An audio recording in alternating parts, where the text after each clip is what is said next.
नमस्कार दोस्तों। I hope आप बढ़िया होंगे। आज हम बात करने वाले हैं हमारी डिमांड एंड सप्लाई की बात। ये हमारी वीडियो का सबसे पहला पार्ट है, जिस पार्ट में हम बात करने वाले हैं किस तरीके से एक डिमांड को और सप्लाई को समझ के और कुछ पैटर्न्स को समझ के ट्रेडिंग करें और आइडेंटिफाई करना सीखें। उससे पहले आप सभी को नववर्ष मीन्स न्यू ईयर 2023 की हार्दिक शुभकामनाएं। आप आपकी फैमिली एंजॉय करें, चीज़ों को समझें, आगे बढ़ें और बहुत तरक्की करें।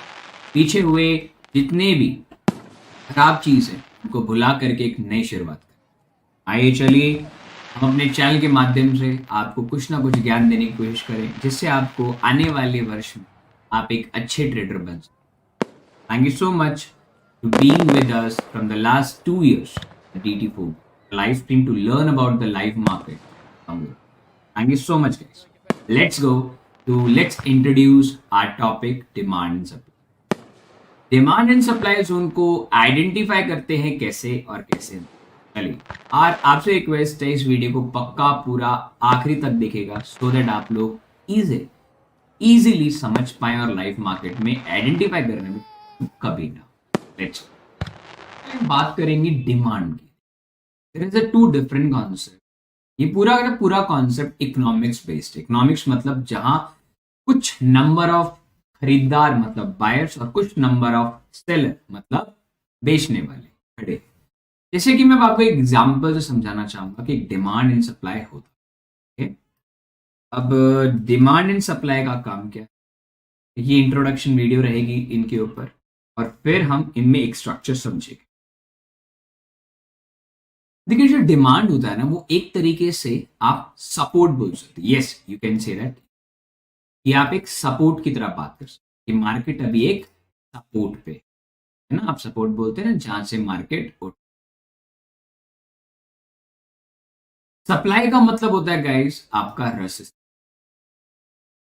अब फिर हम इन्हें सपोर्ट रेसिस्टेंस क्यों नहीं बोल सकते, के पीछे रीजन क्या।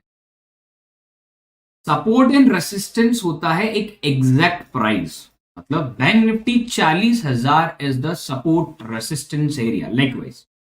पर डिमांड होता है या सप्लाई होता है पर्टिकुलर रेंज। उस रेंज को बोला जाता है, पर्टिकुलर रेंज को बोला जाता है डिमांड और। बस दोनों में इतना सा फर्क, बट दोनों के आइडेंटिफिकेशन में दिन रात का फर्क है। आपको समझने के लिए मैंने रूल यूज किया है सपोर्ट और इसे यूज किया है सो दैट आप समझ पाएंगे कि हमारा सप्लाई कहां मार्क होता है कहां नहीं। अभी इकोनॉमिक्स में आपने कहीं ना कहीं पढ़ा होगा कि जैसे कि एक रिटेलर की बात कर ले, कि मैं अपनी बात कर लेता हूं। मेरे को मान लीजिए एक कार खरीदनी, for example I want to buy car, scooter, scooty, cycle, कुछ भी खरीद। आज इस कार का जो प्राइस है वो 2 लाख रुपए है ना, on an average 2 lakh rupees की कार।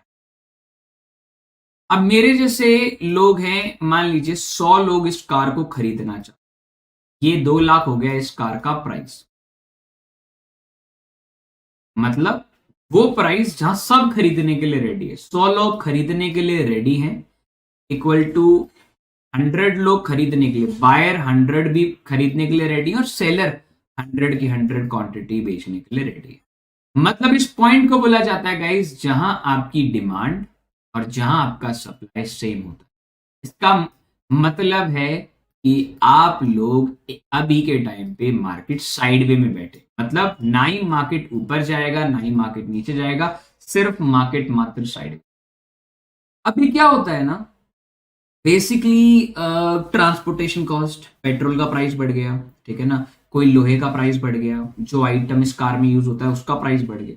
तो कहीं ना कहीं ये प्राइस अब 2 लाख से उठ करके 2 लाख से उठ करके मान लीजिए 4 लाख हो गया।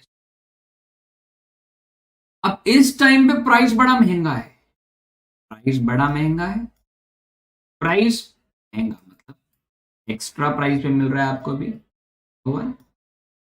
तो अब यहां सोचिए जो खरीदने वाले हैं जिनकी पॉकेट में सिर्फ 2 लाख रुपए, तो वो कम हो जाएंगे। डिमांड मतलब बायर अब क्या हो जाएंगे, कम घट करके 50 हो जाएंगे, बायर घट के कम हो जाएंगे। पर सेलर तो कम नहीं होंगे ना, सेलर उतने के उतने ही रहेंगे, बेचने वाले तो उतने ही रहेंगे, 100 के 100। मतलब एक कौन, इस जगह को बोला जाता है जहां सबसे ज्यादा डोमिनेंस होती है, सबसे ज्यादा डोमिनेंस है सेलर की, बेचने वाली बहुत है। इसे बोला जाता है रेसिस्टेंस, रेसिस्टेंस एरिया। अब आते हैं कि मान लीजिए कि इस कार का रेट बढ़ जाता बढ़ सॉरी घट जाता है, मान लीजिए 1 लाख का है। अब खरीदने वाले भी उतने ही हैं, बट हो सकता है कि इस टाइम पे खरीदने वाले और भी ज्यादा है, पर बेचने वाले कांस्टेंट है, अभी भी बेचने वाले कांस्टेंट है, उनको नंबर ऑफ यूनिट ज्यादा बनाने, जिस चीज की ज्यादा ज्यादा क्वांटिटी अवेलेबल है, प्राइस घट गया, प्राइस आपका घट गया, टाइम पे आपकी डिमांड, आई रिपीट, मतलब आपके बायर्स और इंक्रीज हो जाए। अब 100 से हो सकता है 200 रुपये, और ये 100 से 100 पे है। सप्लाई, सप्लाई अब आपके पास में बहुत एक्सेसिवनेस में होनी चाहिए, in that case your support area, जब प्राइस आपको बहुत सस्ता मिलता है ना किसी चीज का, खरीदने के लिए आप रेडी होते, उस पर्टिकुलर एरिया को बोलते हैं डिमांड। जहां से अपनी प्राइस, पर्टिकुलर बैंक निफ्टी हो, निफ्टी हो, किसी से भी हो, आपको वहां से खरीदी करनी चाहिए। और जब वो प्राइस अपनी एक्चुअल साइड में प्राइस से ऊपर चल रहा हो, तो उस टाइम पे मार्केट में आपको बेचना चाहिए। और जब मार्केट अपनी एक्चुअल, जो मार्केट ने एक्चुअल प्राइस बनाया है आज का, उस जगह पे खड़ी है, तो उस जगह पे आप ना कोई खरीदे ना कोई, ये प्राइस सिर्फ इन्वेस्टर के लिए होता है, ट्रेडर के लिए नहीं। जो भी कॉन्सेप्ट मैं आपको सिखा रहा हूं, ये कॉन्सेप्ट हम प्रैक्टिकली एप्लीकेबल करेंगे व्हेन अंडरस्टैंड द मार्केट। इस मार्केट स्ट्रक्चर की हमने पहली वीडियो ऑलरेडी डाली है, अगर अभी तक आपने नहीं देखी तो आई बटन पे जरूर। How to identify a demand and how to identify a supply on a live chain. जैसे कि मैं अभी आप लोगों के सामने बैंक निफ्टी का 3 मिनट टाइम फ्रेम का चार्ट यूज, और अभी मैं आप लोग को सिर्फ 2 पैटर्न पढ़ाऊंगा इस वीडियो में, और इसके अलावा अगली जो आने वाली वीडियोस होंगी उनमें अलग अलग पैटर्न्स में बात। देखिए, सबसे पहले हम बात करेंगे, हम 3 फेस में बात करेंगे, ध्यान रखिएगा हमेशा। आप जब भी स्टेप वन आपका, ठीक है, स्टेप वन रहेगा गाइस आप लोगों का। सबसे पहले आपका EQ मतलब होता है बेसिकली इक्विलिब्रियम पॉइंट, आपको मैं यहां लिख देता हूं, that is a side way area. यहां होगा आपका सेकंड फेस रहेगा आप लोगों का, साइडवेज से अब आओगे आप सप्लाई जोन पे, सप्लाई जोन पे जो भी हमने पढ़ा था ना, उसी को हम चार्ट के वे में पढ़ना। स्टेप 2 पे स्टेप का demand, how to identify these all in the life. अभी मैं आपको बता देता हूं, जहां हमने एक पर्टिकुलर कार का एग्जांपल लिया, यहां हम एग्जांपल लेंगे नंबर ऑफ बायर्स, मतलब जिन लोगों ने ऑर्डर्स ऐड ऑन की। सबसे पहले हम बात करेंगे हमारे साइडवे जोन, जहां number of buyers and sellers, market ऊपर गया,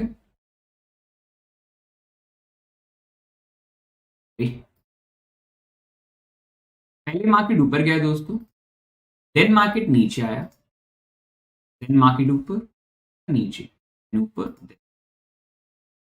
मतलब मार्केट इस पर्टिकुलर हाई से और पर्टिकुलर लेवल पे छोटा सा डिमांड एंड छोटा सा रेसिस्टेंस बना, मतलब नंबर ऑफ बायर्स, 100 रुपए ये वाली लाइन है, ये है 100 रुपए की लाइन, 100 से थोड़ा सा ऊपर जाता हूं तो 105 पे बेच देते हैं लोग, थोड़ा नीचे आता हूं तो 95 पे खरीद लेता हूं, मतलब एक छोटी सी रेंज बनी हुई है हमारे लिए, एक छोटी सी रेंज बनी हुई है।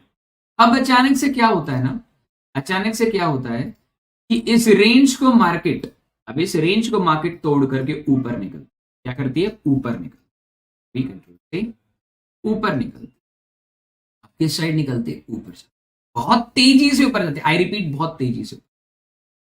अब इस तेजी में ना, इस तेजी में क्या होता है ना, बहुत इंटरेस्टिंग काम होता है, आप इस तेजी में आपको ना बहुत बड़ी बड़ी कैंड्स, लाइक इस तरह, बड़ी बड़ी कैंड, बड़ी बड़ी कैंड, ये बड़ी बड़ी, इन बड़ी बड़ी कैंड्स में क्या होता है ना, आप लोग यहाँ सोच रहे होते हैं बाय करने का, प्लान कर रहे होते हैं, पर इससे पहले प्राइस निकल जाता है।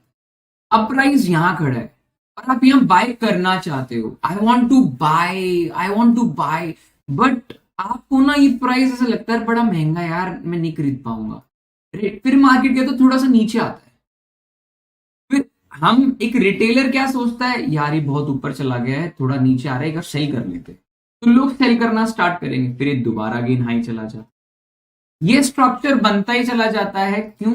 क्योंकि एवरी हाई स्पेस सेलिंग चलती है। जैसे मैंने आपको बताया, प्राइस बहुत महंगा हो चुका है, यहां बायर एड ऑन नहीं होना चाहिए। अब फिर मार्केट क्या करता है, दोबारा नीचे आता है, देन कंसोलिडेट करता है इस एरिया पे, एंड अगेन मार्केट हाई मारता है, एंड मार्केट नीचे जाने, ये स्ट्रक्चर बनाता है मार्केट ऊपर जाके। कभी ये बना देता है, कभी कुछ और बना देता है। सारे स्ट्रक्चर की हम बात करेंगे आने वाली क्लास। मार्केट नीचे आता है, और मार्केट कभी कभी इस तरीके से आता है, कभी कभी इस तरीके, क्लोज बनते हुए नीचे आता है, क्लोज बनते हुए नीचे आता है। जैसे मार्केट इस जोन में वापस पहुंचता है, आई रिपीट, जैसे मार्केट इस जोन में वापस पहुंचता है, तो ये जो जोन होता है ना गाइस, वो एक तरीके से आपका डिमांड बन चुका होता है। क्यों? बिकॉज आप ऑलरेडी सप्लाई से रिजेक्ट होकर के नीचे आए हो, राइट? रिजेक्ट होकर नीचे आए हो, और अभी आप एक सप्लाई जोन पे खड़े हो, डिमांड पे खड़े हो, जो कि यहां से आकर के वापस ऊपर जाने की कोशिश कर, जो कि आपका नेक्स्ट स्टेप है डिमांड जोन की तरफ। अब डिमांड जोन को इसी को कॉपी करके हम आगे चलते हैं, पेन पेस्ट। अब आगे बढ़ेंगे और इसी टॉपिक को हम कंटिन्यू करेंगे और चीजों को समझेंगे कि हम बेसिकली क्या बोल रहे हैं, सो दैट आप चीजों को समझ पाए। अब डिमांड की तरफ आप पहुंचेंगे तो डिमांड में यहां क्या होगा ना, अब जो लोग इधर ऑर्डर ट्रेड नहीं कर पाए थे ना, जो डर रहे थे अभी एंट्री लू नहीं लू, लू नहीं लू, यहां 80% ट्रेडर ने बाई कर भी लिया होगा। बट एक्चुअली में जो एक्चुअल ट्रेडर थे, जो इसको ऊपर लेके गए थे, उन्होंने यही बुकिंग करी है। जिन्होंने सेल किया, जो 80% लोग थे जिन्होंने बाय किया, वो उन्हीं लोगों ने सेल किया जिन्होंने यहां से बाय करा। अभी वो नीचे दोबारा है ना, इसमें ऑलरेडी 80% लोग ट्रैप्ड है, 80% ट्रैप्ड है, जिसका स्टॉप लॉस कुछ का इधर होगा, कुछ का इधर होगा, कुछ का इधर होगा।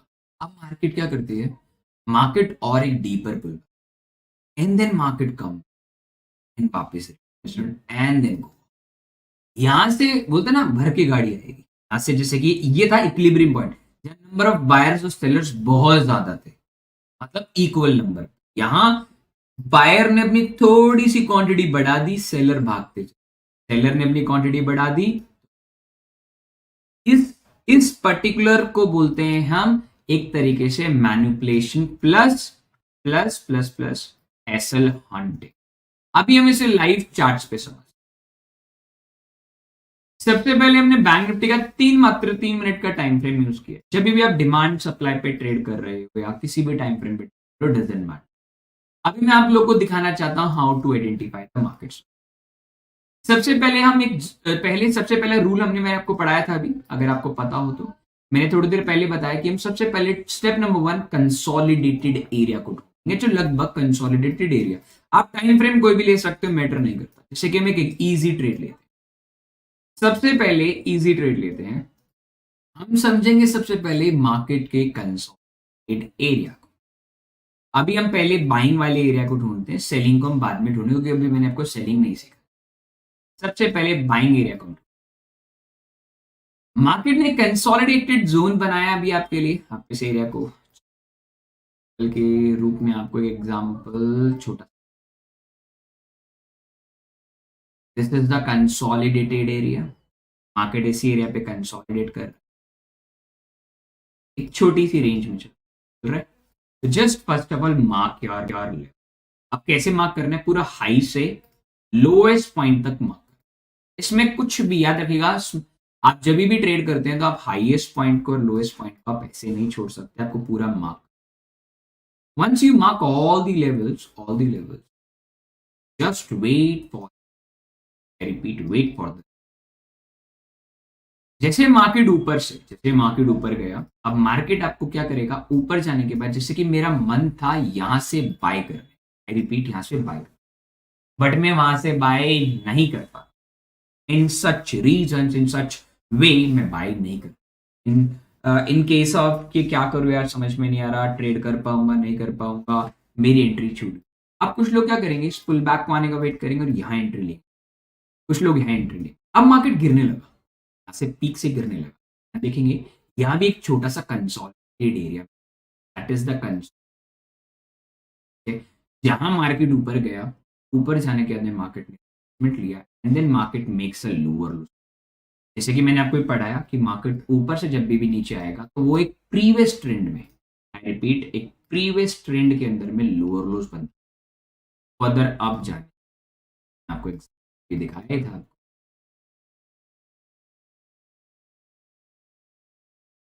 okay? तो अभी हम क्या करेंगे, हम इस चीज को identify, wait for the level, इन लेवल्स का वेट कि देखो आपको मौका देना है रिटेल ट्रेडर को ऊपर फंसने, जिससे वो फंसेगा तो हम नीचे भाएंगे। नीचे क्या कर पाएंगे, हाँ आपको अपने ऑर्डर्स एग्जीक्यूशन में मिले, देखिए next lower low situation and झटके से सभी एसएल को खाया, ऊपर आया और झटके से मार। अभी मैं आपको हाल ही में बैंक निफ्टी का रियल चार्ट दिखाता हूं, जो कि एक्चुअली हो सकता है। 3 मिनट के मात्र चार्ट पे चलते हैं, और जो कि हमारा लास्ट फ्राइडे को एनालिसिस हुआ। अभी आप ध्यान से देखेंगे, ध्यान से देखिएगा कि मार्केट का स्ट्रक्चर एकदम बुलिश था। अब काफी लोग दुखी हो रहेंगे, यार भाई क्या करें, पता नहीं चल रहा है, बट मार्केट में भी इस रैली को पछता रहे हैं, काश इस रैली में हम बैठ जाए, काश काश हम बैठ नहीं। First of all the reason is, मैं सबसे पहले एक कंसोलिडेटेड लूंगा, जिसके बाद एक बड़ी रैली आई। कंसोलिडेटेड मैंने ढूंढा, जिसके बाद एक बड़ी रैली आई। बड़ी रैली आई मतलब मार्केट ने ऊपर पुश किया, ऊपर पुश करने के बाद में दूसरा स्टेप है हमें लोअर लोज देखना है।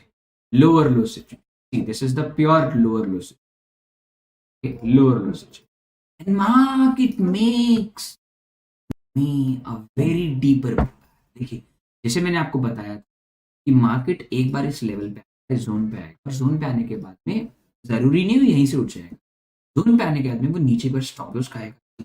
This is a stop loss area, जहां से आपकी इतनी मैसिव सेल है ना, यहाँ आपको बहुत लोगों को बुलाएगा। क्यों? क्योंकि आधे से ज्यादा लोग इस रैली में ऑलरेडी बैठे, but you are the smart retailers, you are like wait for this area. जैसे इस एरिया पे आए, आप जैसे लोगों ने हो सकता है प्रैक्टिस ना होने के कारण इस रेड कैंडल से मार्केट आया, makes on Monday prospective market इस एरिया को ब्रेक, आपको अपना ट्रेड 43,500 ट्रेल करना है। मैंने आपको भी बताया बाइंग एरिया मतलब डिमांड को कैसे trade. Now we are focusing on a supply zone, right? Supply में भी सेम कॉन्सेप्ट है। First of all consolidated zone ढूंढेंगे हम, आई रिपीट ढूंढेंगे। अब जैसे कि मैं कंसोलिडेटेड जोन ढूंढना चाहूँ, अब कंसोलिडेटेड जोन ढूंढ रहे तो नीचे तो नहीं ढूंढोगे, ऑफकोर्स ऊपर ही ढूंढोगे। अब सबसे पहले एक बड़ी रैली देखो, देखो अभी आप देखेंगे, अब इस पूरे पिछले दिन को छोड़ दीजिए, सिर्फ इस दिन के ऊपर आइए। अब मार्केट को अपने एक चीज नोटिस किया होगा, मार्केट ने एक छोटी सी कंसोलिडेशन के बाद में एक बड़ी सी रैली दी है, 1 मिनट में एक बड़ी रैली दी। तो मतलब यहां हम जैसे ट्रेडर ने एंट्री छूट गई, छूटी उनके लिए जो रो रहे हैं। हम तो वेट कर, इसका वेट कर रहे हैं। And the market came back to this zone, जिस जब ये जोन में वापस आए, वेट, आपको वेट करना है, जस्ट वेट। नाउ आपका ट्रेड आप देख सकते, प्यार से इसी जोन पे आया, मार्केट में अब मार्केट ने रिएक्शन देना स्टार्ट किया, इसी एरिया से गिरा। नाउ मार्केट साइड में, टोटली साइड में मूवमेंट, साइड में। जब भी कोई बड़ी रैली आती है, आई रिपीट, जब कभी भी आपकी बड़ी रैली आती है, जब कभी भी आपकी बड़ी रैली आई, किसी भी साइड पे बहुत बड़ी रैली आ रही, तो उस जगह पे एक बहुत ही प्यारा सप्लाई जोन या डिमांड। अभी देखिएगा एक बड़ी रैली आई, बड़ी रैली है जिसमें हम नहीं बैठ पा रहे, जिसमें अगर हम नहीं बैठ पा रहे ना, तो आप समझ जाना एक बड़ी रैली हमारे से मिस हुई, नहीं अपॉर्चुनिटी मिली है। जैसे एक बड़ी रैली आई, हमने consolidated zone, and we just wait for, I repeat, just wait for these levels. हमने इस लेवल का वेट, हमें multiple times entry, second times जितना डीपर मिल रहा है बहुत। अब एक और बार, सेकेंड टाइम एंट्री आपको मिली, this is second time, third time entry जो कि आपका फ्राइडे का फॉल। आप इस जोन को देखिए, मार्केट में आप इधर भी आपकी एंट्री छूट गई थी। देखिए जब आपकी एंट्री छूटे तो समझ जाना कि आपने बहुत अच्छा काम किया। एंट्री छूटी आपकी, आपको लगा एंट्री छूट गई, नो, अभी आपने तो एंट्री देखी नहीं थी। अभी आप देखना, इधर से आपको एंट्री देखने को बहुत प्यारी चीजें मिलती हैं। जब भी आप रीड आउट करते हैं ना चार्ट, आई होप आप इधर तक बैठे हैं तो कुछ समझ नहीं पा रहे होंगे। अब यहाँ देखिए, it's a very good rejection. अब बट इस कैंडल को ध्यान से देखना, इन सभी रिटेस्ट को देखना, इन टचिंग पॉइंट्स को देखना और इस टच पॉइंट को देखना। इसमें कितना क्लासिक एग्जांपल है कैसे इसने पहले स्टॉप लॉस खाया है, फिर नीचे अंदर आई है, and then market take a retracement, again a retracement, loss. क्या जबरदस्त बन चुकी है, एक जबरदस्त स्कैन बनी जिसका ऑलमोस्ट आपका रहेगा, and your target will be on a bigger time. This is how the demand and supply. I hope ये कॉन्सेप्ट आपको समझ में आया होगा। मैं रिकैप दे देता हूँ। मार्केट में ढूंढो जिस साइड एक बड़ी रैली निकले, जोन को मार्क कर लो, फिर उसके बाद में जोन में मार्केट लोअर लोज बनता हुआ ना आना चाहिए। अंदर आने के बाद में आप यहाँ से एक छोटे से रिस्पेक्ट पुट ले सकते हो अपर साइड। टारगेट अगेन यही रहेगा दोस्तों आपका। और सबसे बेस्ट एंट्री होती है जब ये स्टॉप लॉस खाए, बट एंट्री मतलब इसके नीचे जाए पर क्लोज ना करेगा, विग बनाकर ऊपर आए। ये एक पहली एंट्री होती है। इसी का रिप्लिका पॉइंट होता है जब सप्लाई जोन पे आप ट्रेड, जब market sideway, first of all sideway ढूंढी, आपको लगता है मार्केट डाउन साइड है तो सप्लाई को ढूंढने की कोशिश। बड़ा रैली छूटा, ये स्मार्ट रिटेलर की thinking. Smart retailer wait for the pull back, wait for the pull back आया नीचे। This is a two pattern, I repeat, this is a two kind of pattern जिसको आपको लाइव मार्केट बहुत easy. अभी देखो, अब लोग बोलेंगे कि स्मार्ट मनी का डिमांड एंड सप्लाई तुम्हारा इतना इजी कैसे, दूसरा को क्यों नहीं है। देखिए मैं आपको पहले डिमांड एंड सप्लाई को सबसे पहले आइडेंटिफाई करने बड़ी वाली बात है। अब मैंने तुम लोग को सिखा दिया, जिस साइड भी एक बड़ी रैली निकले तो उसी टाइम समझ जाओ कि तुम्हारी एंट्री छूट चुकी है, वहीं सप्लाई। अब मैं यहां आपको ऐसे तरीके से बताऊं कि ये देखिए, दो विग कैंडल है, दो डोजी कैंडल है, दो शूटिंग स्टार कैंडल है, तो इसे हम मानेंगे। तो फिर कुछ लोग ये क्वेश्चन पूछेंगे कि रवि भाई नीचे भी तो बुलिश इनगल्फिंग पैटर्न था, तो अब इसको भी तो मान सकते थे ना, हमने उन दो डोजी को क्यों माना। इसलिए मैंने एक सिंपल वे में बताया, इसलिए मैंने कैंडल स्टिक का यूज नहीं। I just use a very simple language और आई होप आपको first time in your history and in your past, in your like present scenario, आपने पहली बार इतना अच्छा कॉन्सेप्ट इन प्योर वे में सीखा होगा और आप इजीली। अलॉन्ग विद दैट आप लोग के लिए एक छोटा सा इंडिकेटर और भी है जो इंडिकेटर लवर है। इसको समझने के लिए आपको एक इंडिकेटर की बहुत जरूरत होगी, आवश्यकता होगी, जिसका नाम है no gap indicator. No gap indicator मतलब नो गैप कैंडल, जिसके अंदर में आप लोग, जैसे मैं इस इंडिकेटर को हटा देता हूं, अभी आप देखेंगे बीच बीच में ना गैप से, अगर इस इंडिकेटर को मैं लगा देता हूँ ना, default setting, I repeat default settings होती है, मैं इसको यूज नहीं करता डिफॉल्ट में, और से हटा दूंगा, तो now your gap is filled. तो आपको गैप फिल्ड का कोई दिक्कत नहीं, तो आप अपनी एनालिसिस बहुत प्यार से। आई होप आप लोगों को ये गिफ्ट बहुत अच्छा लगा होगा। मैं हर हफ्ते इसकी एक दो वीडियो बनाता रहूंगा जिसके अंदर आपको प्रैक्टिस करने का भी टाइम। अगर आप चाहते हैं कि इसका पार्ट 2 बहुत जल्दी आए तो कमेंट सेक्शन में जितने लोग देखते जाएंगे उतने लोग like, subscribe and comment section में बता। इस वीडियो को हाल ही की बहुत बड़ा बनाया है जानबूझ के, सो दैट आप इसे सारे कॉन्सेप्ट को इजीली समझ। इस वीडियो को 10 बार देखो, 1000 बार देखो, आपको इस डिमांड एंड सप्लाई के बाद में मैं वादा करता हूं, लाख रुपए से लेकर 2000 रुपए के कोर्स से लेकर के लाख रुपए के कोर्स से ज्यादा नॉलेज में फ्री ऑफ कॉस्ट। और इसके मात्र यही है कि आप मेरे साथ में इतने टाइम से जुड़े हो। ये मेरा सौभाग्य है कि मैं बहुत ही नियर हूँ 1 लाख सब्सक्राइबर के, और ये मेरे लिए बहुत अच्छी बात है। अपना आशीर्वाद हमेशा बनाए रखें। डेटेड फॉर बिगनर्स रेडी वो भी, and thank you so much guys तो हमारे साथ 2023 में दोबारा साथ देने के लिए। और हमेशा साथ बने रहे। धन्यवाद गाइस। तो कमेंट सेक्शन में बताएगा कि कब आपको इसका नेक्स्ट पार्ट चाहिए, चैप्टर चाहिए, क्योंकि मैं इस पूरी सीरीज को अपने एक्सपीरियंस बेसिस पे पढ़ाऊंगा। जो आप लाइव मार्केट में देखेंगे ना, आपको मेरा नाम नहीं, मेरे डे ट्रेडर फॉर बिजनेस का नाम याद रहेगा कि इस बंदे के पास में एक्सपीरियंस है थोड़ा। चलेगा, स्टे।